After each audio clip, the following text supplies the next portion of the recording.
بنقول لك ايه؟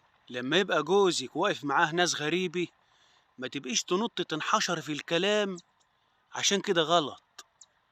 تنط في الكلام تسبقيه في الكلام. هو انت ذكر لما تعملي كده؟ عيب عليكي، انت كده بتقلي من جوزك. احترمي نفسك واحترمي جوزك واحترمي حالك. الناس ديت لما تروح بعيد كده هيقولوا ده الراجل ده شروطها والراجل ده معفن. ترضاها على جوزك؟ حد يقول كلام وحش عليه؟ عيب. عيب. طوري من نفسك واظبطي من نفسك. دي جوزك ابو عيالك، ما تبقيش وحشه في حقه.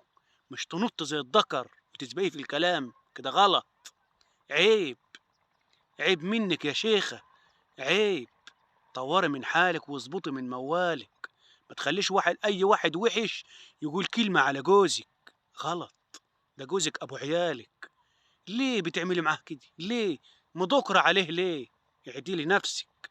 اعدلي نفسك واظبطي نفسك وطوري من حالك وطوري من موالك. عيب. يا ريت تصلوا على النبي يا جماعة وتشيروا الفيديو. وسلام عليكم وربنا يهدي. سلام عليكم.